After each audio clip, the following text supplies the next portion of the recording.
সূরা কাহাফের মধ্যে যুলকারনাইন বাদশার ঘটনা আছে। এই পৃথিবীর উত্তর মেরুতে যাওয়ার পরে এমন দুইটা পাহাড়ের পাদদেশে ওখানে একটা দেওয়াল লোহার প্রাচীর নির্মাণ করে দিলেন। ওই লোহার প্রাচীরের ওই পাশে একদল মানুষ, একদল জাতি আছে যাদেরকে ইয়াজুজ মাজুজ বলা হয়। ওরা প্রতিদিন সকাল থেকে সন্ধ্যা পর্যন্ত দেওয়ালটা জিহ্বা দিয়া চাটে। সন্ধ্যা যখন হয় পাতলা হয়ে যায় বলে আগামীকাল এসে শেষ করে এদিকে ঢুকবো। ওরা পরের দিন এসে দেখে দেওয়াল আবার মোটা হয়ে গেছে। যেদিন এদিকে আসার সময় হবে সেদিন আল্লাহর কুদরত প্রকাশ হয়ে যাবে। সন্ধ্যাবেলা বিদায় নেওয়ার সময় বলবে ইনশাআল্লাহ আগামীকাল আইসা দেওয়ালটা চেটে শেষ করব।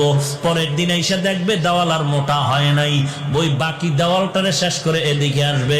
ওই ইয়াজুজ মাজুজের দলেরা কেউ 60 হাত লম্বা, কেউ 40 হাত লম্বা, কেউ 30 হাত লম্বা, কেউ 20 হাত লম্বা। এদের খানা হলো মানুষ খাবে, ধরে ধরে মানুষ খাবে। আজ পর্যন্ত কোন বিজ্ঞানীরা পারলো না বের করতে ওরা কোথায় থাকে, কেমনে খায়, কেমনে ঘুমায়।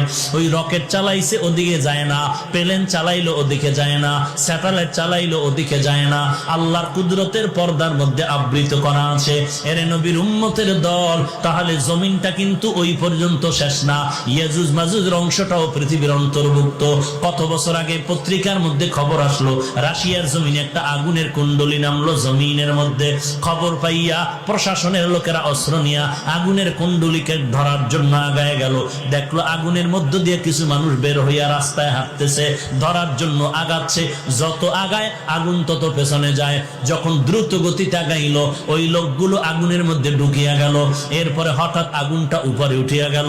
বিমান চালাইয়া ধরার চেষ্টা করলো। রাশিয়ার খবর বলতেছে না, কতক্ষণ চেষ্টা করার পরে দেখলাম আগুন গায়েব হয়ে গেল, অদৃশ্য হয়ে গেল। কেউ কেউ বলে এটা ইয়াজুজ মাজুজের বংশের লোকেরা আসছিল।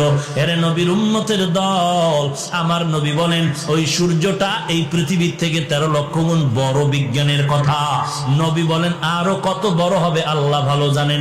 এখন একটা মুখ জমিনের দিকে দেওয়া আছে, 12টা মুখ। কিয়ামতের ময়দানে আল্লাহ পাক অর্ডার করবে সূর্য মাথার উপরে নেমে যাও, 12টা মুখ জমিনের দিকে দিয়া যত তাপ আছে ছেড়ে দাও।